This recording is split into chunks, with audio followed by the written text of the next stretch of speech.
Go. Welcome back, everybody, to Hoops HD's continuing preseason college basketball 2017-18 season podcasts. This is our Big 12 preview show. I'm your host, Chad Sherwood, joined by Dave Briggs, John Lika, John Titel, and Joby Fortson for tonight's edition of Hoops HD. And this is our Big 12 show. And David, while you may not, when you think about basketball conferences, when you hear that word, is the Big 12 the first conference that comes to your mind? It's one of them, yeah. Well, probably. You really think ACC Big East, though? Don't most people think that? Probably, but those are now clusters and not conferences. This and the Big East are 10-team double round robin sort of rivalries, although the biggest one that used to be in this conference is gone now. But I don't know, like when you look at the success and the percentage of teams that get in, it is one of the best. How can you say that it's not? Well, and that's kind of where I was going, because if you look at Ken Palm's number one rated conference the last 4 years, each of the last 4 years, Big 12, Big 12, Big 12, Big 12. And heading to the season this year, the same thing again. And Titel, is that deservedly so? Is Ken Palm right? I guess you can certainly make the argument for it. I don't know that they're head and shoulders the dynasty of all conferences over the last several years. I believe a little conference called the Pac-12 had 3 30-win teams last year, if you like top-heavy conferences. Top to bottom, Big 12 can stack up with anybody, but the ACC won a national title last year, so I think there's room for argument. Well, I guess where there's no room for argument is on who is going to win the Big 12 conference this year, because it's going to be the same team that wins it every year. Joby, let me start off with you, the Kansas Jayhawks. Any chance they get dethroned this year? There's always a chance. They are good once again. And there's distractions. We've talked about in other podcasts. And, there's rumors swirling in this whole FBI, this whole FBI Adidas stuff. And, we'll see if something pops out of it. That could be a hiccup. But I love Graham. He's, having a good senior leader like him. They have their typical depth Sure, they lose Jackson and some other, very quality players, but it's a reload situation. It's not like the cupboard is bare. There is another team that I think that I'm high on personally, I think could challenge them. They're a little more inconsistent, but I think when Kansas walks into Morgantown, they just might get a loss.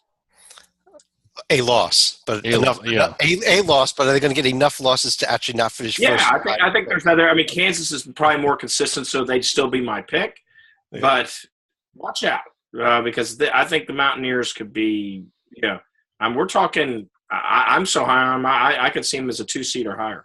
Right. Oh yeah. The Mountaineers. Oh, okay, never mind. I thought you meant Kansas. Kansas, I could see as a 1 seed. Yeah. I know that's a shock to people across the country.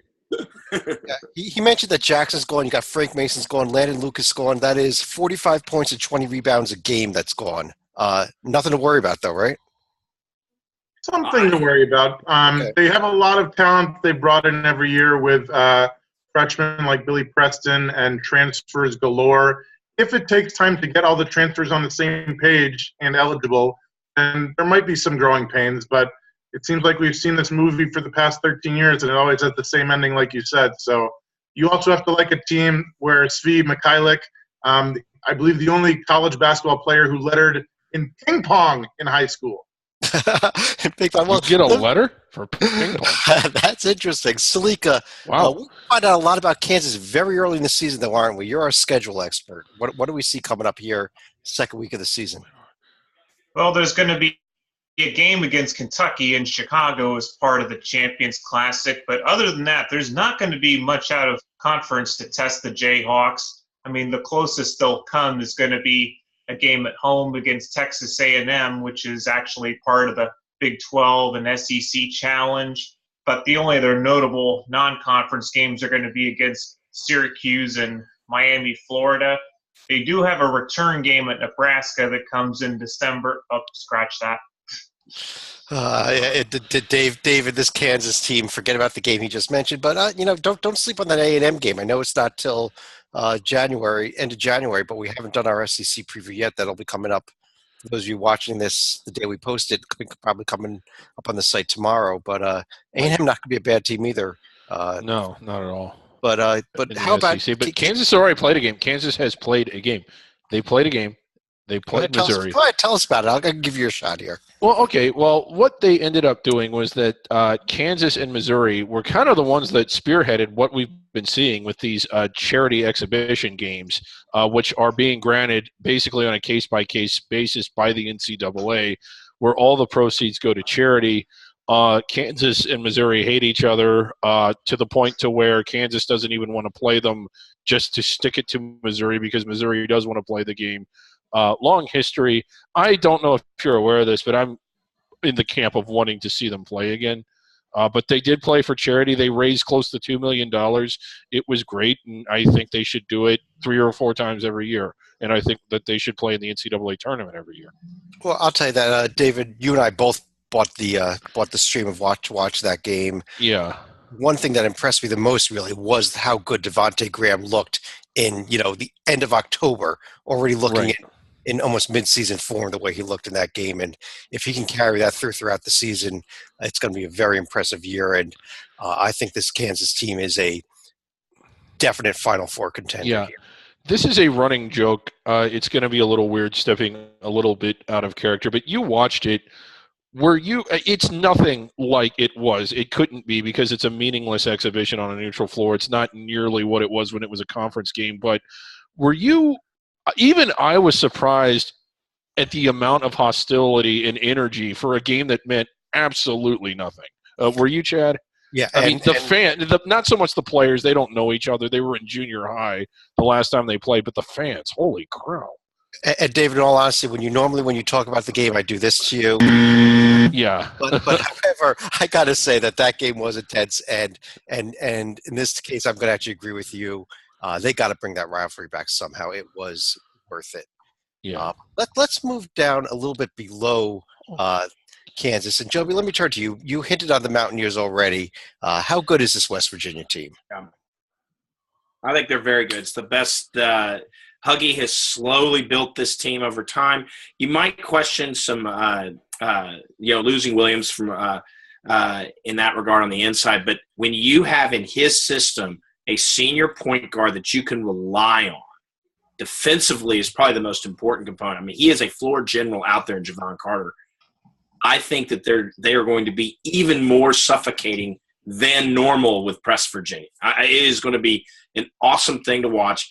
Ahmad's going to be fine on the inside. And I just really see them loaded up for bear, and they're going to take a run at Kansas. Will they do it? Well, if history has shown us anything, they probably will not be able to do it, but they're my choice to be the bridesmaid if we get to that point. And I think that this is also the type of team that could actually make an NCAA run because of that senior leadership. Well, Tytel, he mentioned Ahmad, who is, by understanding, he's under an indefinite suspension to start the season. I guess we got to assume at some point he's going to come back. Is that where we're doing with this team? I would assume, and a couple of other factors I want to mention. One, when you think of the best coaches in the Big 12, you automatically think of guys like Bill Self and maybe to a lesser extent Lon Kruger. Bob Huggins, 800-plus wins. I mean, I keep pushing him towards the Hall of Fame. He's not there yet, but I think he's on his way. Secondly, once Ahmad comes back, forming a great nucleus, this team was 3 points away from beating Gonzaga. This team, as Joby said, they're not that far off. I think that Kansas is still at the top. They are right there with them.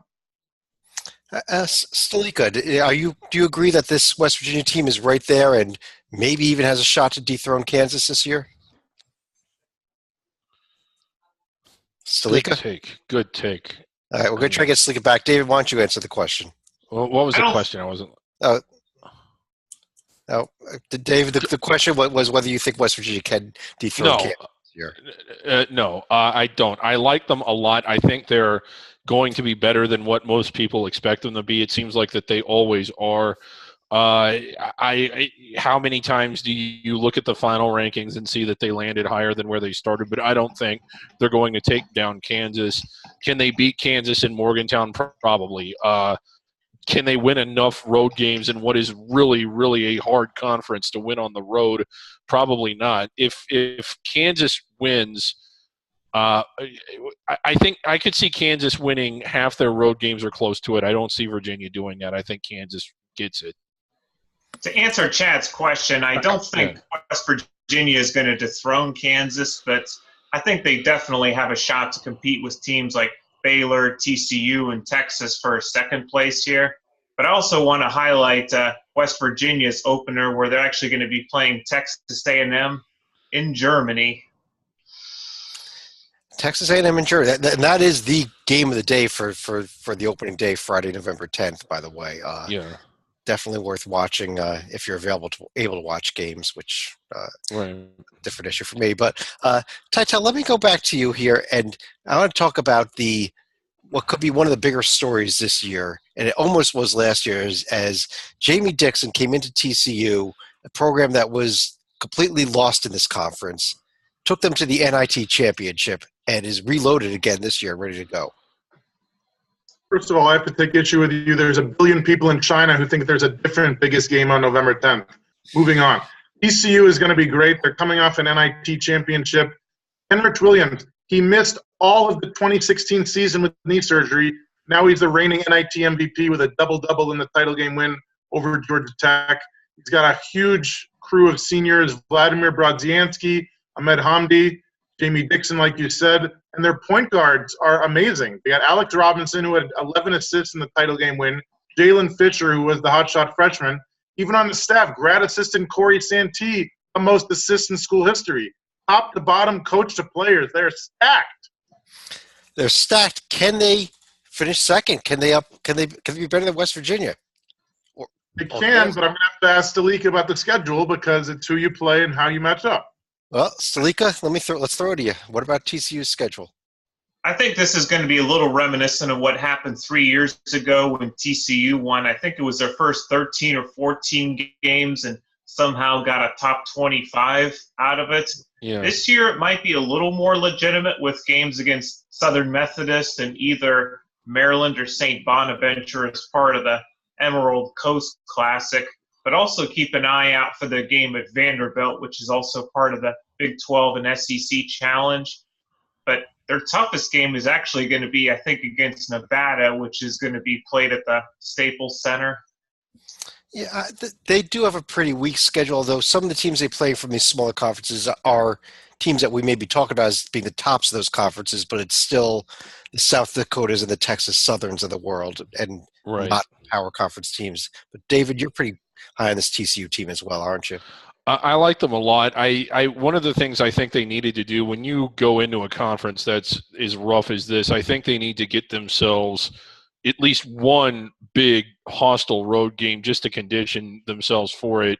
If you look at teams that do that and how they do early in conference play when they go on the road, it's no question. But they're putting a little more pressure on themselves in conference play because they're just not going to get – I don't see where they're going to get that one big out-of-conference win against a solid tournament caliber team. But I do like this team. I don't like them as much as you. I have them about third or fourth, whereas you think they're second. But I do like them.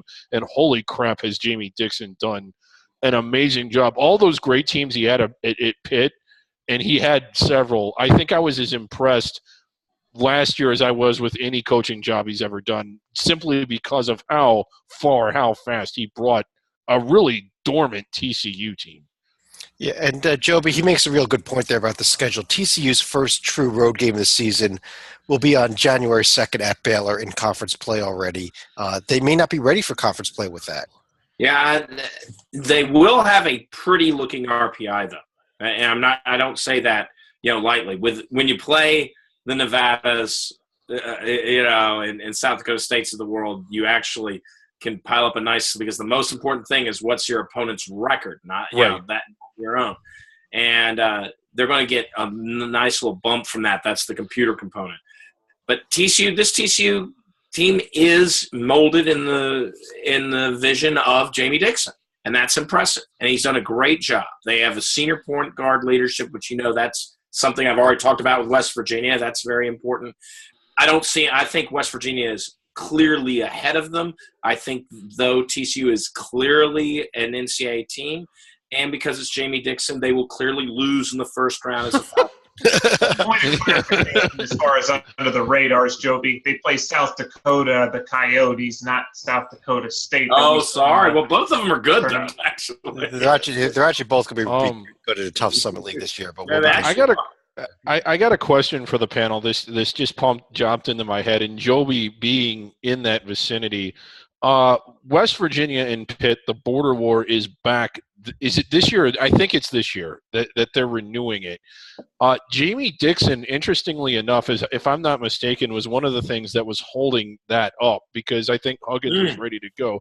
What is now? It's just ironic. Here they are in the same conference again, and I realize that they are not exactly geographic rivals or natural rivals, but the temperature between Dixon and Huggins, what is it? Because that's kind of interesting to me.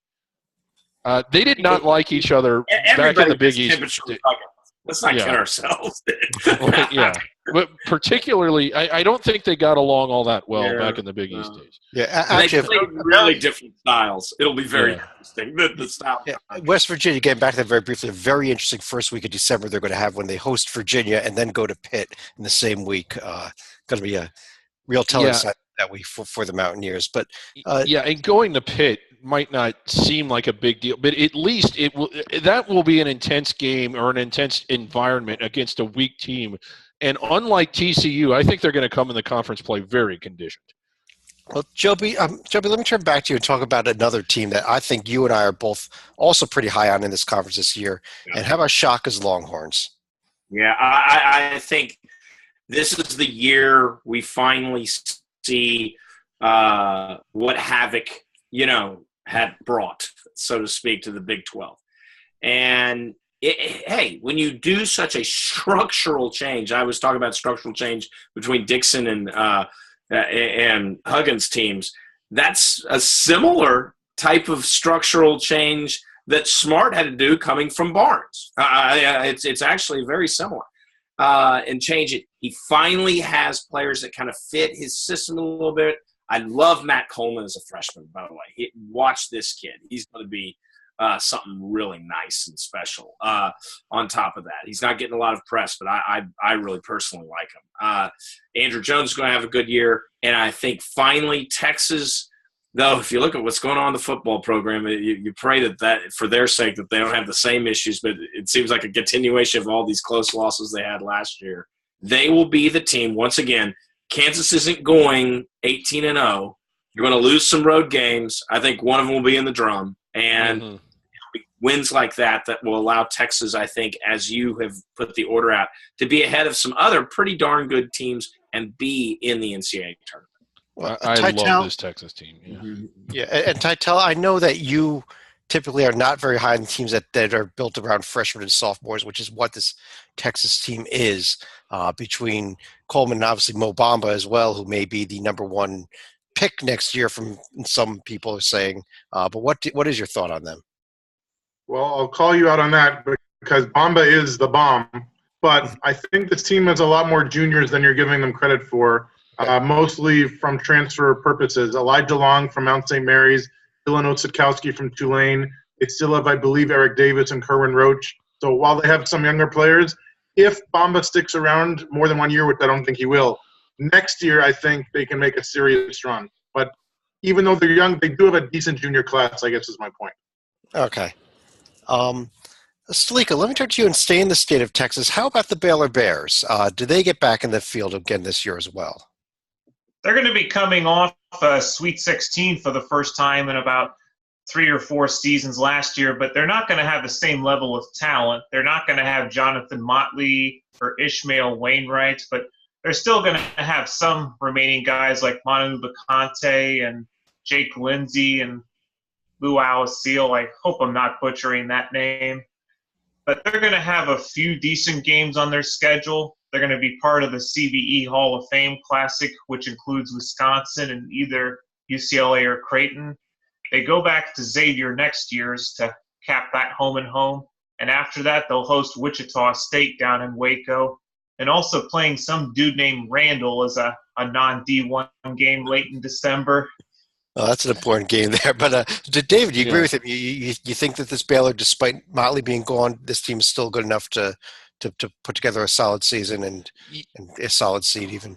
Yeah, I think so. I still like them. And again, they're another one of those teams that always seems to end up much better than what we were expecting. I don't even think they were in the rankings to start the year last year, and they're typically not. So eventually it gets to a point to where, and Wisconsin's kind of there as well, although were you just almost expecting them to do well regardless of what's being said about them now out of habit. But yeah, I definitely think that they're a tournament caliber team. They weren't in the rankings at the beginning of the year, but they made a big splash down in Atlantis where they beat Michigan State, Louisville, and I think it was Wichita or somebody else in their opener. Right, and they just exploded, and then they beat. I mean, they just shot up the rankings. Well, Joby, beyond these teams here, who's the next best team? Do you think? Are we getting towards the bubble in the Big 12, or maybe a couple more solid teams? I guess it'd be Oklahoma. Okay. Yep. But I think there's a drop. I think there's a significant drop there. You're debating Oklahoma or Texas Tech, and that's the line I think between the NCAA and the NIT teams. To be honest, I'd go with like I said. I think Trae Young is an intriguing freshman at Oklahoma, and that's where I'd probably go. Plus, you got to trust Lon Kruger. He's pretty darn good coach there. Well, Titel, Christian Doolittle is suspended academically for the fall semester. He will be back, I guess, mid-December or so. If he's eligible. And the team lost 20 games last year. Is this really – can Lon Kruger get them back in the field? I mean, he's the first coach to ever take 5 teams to the tourney, so I don't like to pick against him. I think they're a year away, and they seem to be very good on the perimeter. They need to develop the point and the bigs. Christian James, Rashard Odoms, Cameron McGusty are solid shooting guards and wings, but they need a little more. But following up on Joby, I've heard Trae Young is fantastic. I think Bamba is going to be the rookie of the year in this conference, but I think Trae Young could give him some serious competition. All right. David, Joby also mentioned Texas Tech, where Chris Beard actually did a pretty darn good job last year. Yes, he did. Coming in almost at the last minute there, too, and taking a couple different jobs before he got there. But right. What are your thoughts on this Texas Tech team this year? I think they will continue to improve, but I think I don't see them. They're not one of my teams that I'm picking to get into the tournament. Like Chris Beard, I think he's going to do real well there. I just think they're swinging a little bit over their heads this year with with what everybody else in the conference seems to have. Yeah, Stalika, Texas Tech, I believe no road wins at all last season. Can they fix that problem? Well, they're not going to be able to fix that until the middle of the season. They're going to have some. Good point. Go ahead. At least as far as true road games go, but as part of the Hall of Fame tip-off in the Mohegan Sun, they'll play Boston College in either Northwestern or LaSalle, and then they have a game against Seton Hall, which is, I think, part of the Under Armour reunion at Madison Square Garden. But their only true road game outside of the Big 12 is going to be at Angry Frank's Bunch at South Carolina as part of a SEC Big 12 challenge. Yeah, and that's now 2 Big 12 teams we've talked about that really aren't playing any road games, and that's non-conference, and that's kind of a problem, David, isn't it? Yeah, I think it is. I mean, well, to me, we do the mock committee every year for those of you that are just finding us for the first time and don't know that. And there's a particular a criteria that kind of jumps out at me. I like to value road wins. I don't know if you all have picked up on that or not, but I don't see how – I mean, when you look at the teams that are typically on the first ballot and safely inside the bubble, they all have done something on the road, and most of them have managed at least one tournament win against the tournament caliber team away from home out of conference. And if you don't have that and you're not at least 4 games over 500, you're almost in league play, you're almost certain to not get in. So I think that you put more pressure on yourself actually in because you're ending up taking a pass on building what's an important part of your NCAA tournament resume prior to conference play when you schedule like that. Titel, we're sitting here. We've just discussed 7 different teams from the Big 12, and we haven't discussed a team that was a 5 seed in the tournament last year at Iowa State. Is that how far this team is going to fall this year?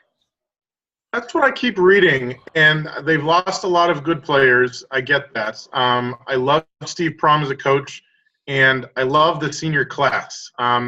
Very transfer heavy. Hans Brace, because he didn't have enough joy last year at Princeton going undefeated, although he had a torn ACL. So the fact that he avoided a near career-ending knee injury, I guess I'm a little happy for him. That's a little. Jeff Beverly comes in from Texas San Antonio after graduating. Zoran Talley was the conference 6th man of the year after previously being at ODU. So Prohm is gathering all these guys from around the country. Senior class is good. I don't know if there's enough talent beneath them. So if they don't win it this year, it might be a big drop-off next year. Yeah, well, do you think they're a tournament team this year? It's a great question. I guess Bubblicious, a very deep conference, that's the thing. You can still finish under 500 in the Big 12, but if you rack up a win against West Virginia here and TCU there, it's going to really help the RPI, especially on the road, David. So I'll say no, but it wouldn't surprise me because they're close. Well, Joby, another team that also made the field last year we haven't discussed yet is Kansas State. Whether they belong there or not, they did make the field last year. Yeah, Mr. Weber. I think Kansas State comes back down to earth. They take the spot of I don't know if they'll be last, but they're going to be competing for last. And I'm sorry, I just don't have the faith in their head coach that I do. And when I said, like, talking about Mr. Kruger earlier, they're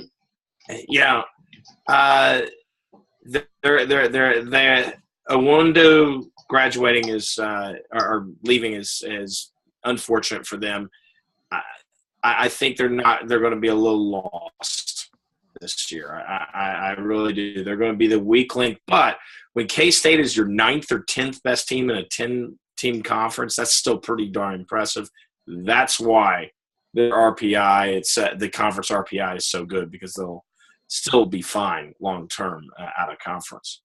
Yeah, I mean, they do have a couple guards in Stokes and Brown that I do like. I don't know that they have the depth and the front court that they did even last year, David. And that's why I think that Joby's right. This could be a pretty decent team that's competing for last place. Yeah, I would agree with that assessment. Yes. Well, David, let's say talk what about you will about Kansas State, but we owe them a huge debt of gratitude for not letting Syracuse into the NCAA tournament last year. Yeah. David, how about last place? The only team we haven't discussed yet, Oklahoma State. Brad Underwood, one and done. Is that what we call it? Yes. Yeah, the one and done, Brad Underwood. And something needs to be done about that, like the one and done situation, as people are always saying. But I don't know. Like, it seems odd to say this because of like how good they've been recently, but Okie State just doesn't have it. And when you look at how strong this league is from top to bottom, I kind of think that they're a decent team that could do well in a lot of leagues, but is really, really going to struggle in this one. Yeah, and Titel, also another team that was subject to the FBI investigation. One of their assistant coaches indicted. A mess here in Oklahoma State this year. I was unaware of that investigation. Has that affected any other teams? I was unaware of that.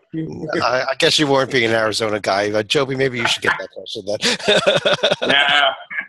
I will say this: Jeffrey Carroll has the potential maybe to lead the conference in scoring, just because no one else on that team could score. There you go. I'm serious. He could be close to a 20-point game guy. I mean, but of course, they might only score 50 a game. So, hey, what's it worth? And he can light it up from three. So, and who knows? Teams might extend their defense and prevent him even from doing his damage. But we'll see. Well, but if they do, they're a mess. They're the expression hot mess, that would be Oklahoma State. Well, if they do finish in last place, even if Carroll leads the conference in scoring, I don't think he's going to be player of the year. But Titel, who do you think will be player of the year in the Big 12? I think it's wide open, but I did not see Graham because I'm not paying money to see Graham. But it sounded like you did and you liked him, and he's got a good resume. So I'll go with Devontae. I'll go with Devontae. David, do you want to go with Devontae also? Haven't seen that game? Yeah, sure. I'll go with him after seeing that game. Okay. But let me do now what we do at the end of each of these shows. I'm going to run through each of you and ask you who your pick is to win the conference and how many teams we'll get from the field. And Sleeka, let me start with you. Before we go, David, aren't we forgetting to discuss Colorado here? Yeah, why aren't we discussing that? Well, I was in Missouri. Yeah. Right. Well, I'm going to be great. I like the. Yeah. Thank you, Chad. That was Sleeka. In all seriousness, I'm going to say that at least five teams are going to be locks in the Big 12, and that's going to be Kansas, West Virginia, TCU, Texas, and Baylor. And I'll take either Iowa State or Oklahoma to get bid number 6 out of the Big 12. All right. Titel? Are you telling me that a Texas team that lost 22 games last year is a lock? Come on, yes, man. They are. Oh, they are. I agree with it. 3 locks top, but I'm a little cautious with my locks. I think 6 will make it, and I think that it's going to be great seeing Kansas win yet another conference title. Yeah, Titel, I also think that a 22 and a 20-loss team from last year are both making the field out of this conference, in both Texas and Oklahoma among the 6, along with Kansas, TCU, West Virginia, and Baylor. Kansas taking the crown for the 537th year in a row. Joby, your thoughts on it? I'm with everybody on Kansas, and if Kansas wins, I think Graham is the player of the year. But if West Virginia can make that run, like I said, Javon Carter would have to jump. And that just tells you how good the point guards are in this league. I mean, this league has just look at every team, and you go, wow, either the best or second best player on every team is a point guard. In a lot of cases, like Evans, et cetera, they're seniors, and they're not just the young, hot studs. So, yeah, but 5, I think there's a gap. I think there's a significant gap from wherever you draw the line, Texas, let's say, and Oklahoma. I think there's a gap there. You mentioned the point guards. You do have a couple of good freshman point guards coming in, too. Yes, you do. Ed Coleman from Texas, obviously. Yeah. And we've also got the other – Trae Young. Yes, thank you. Tricky. Dave's for a second there. Yeah. David, your thoughts on the Big 12? Well, this conference, I don't even recall the last time they didn't send at least 5. It seems like they always send half, and they normally send more. So I'm going to go with 6. Kansas, obviously, winning it all. I like West Virginia a lot, like TCU a lot. I like both Texas and Oklahoma, and I like Baylor, and it wouldn't surprise me if another team pushed for it as well. One of the things about the streak that Kansas has been on, as impressive as it's been, you have to put a little bit of an asterisk by it, because when Tim Miles got to Nebraska, they had already left this conference, and you got to assume they would have won at least a few Big 12. What the hell? I'm trying to finish my take here. Why does Chad get? I think I should be in charge of the buzzer from now on. Sure, David. Whatever. You're still on a show cause penalty after what you did the other night on the Big Ten. Oh, you mean last night when I got rickrolled by charity? I guess on that note, I do want to thank everybody for joining us on our Big 12 preview show. If you scroll down on the website, you can see some of our other shows we recorded previously. If it's a couple days from now, you may be able to scroll up and find some more shows up there. But I am your host, Chad Sherwood, joined by John Titel, Joby Fortson, John Sleeka, David Griggs. You guys were in different spots when we started this show. How did we do that? But however we did that, I do want to thank everyone for joining us. We'll be back again real soon.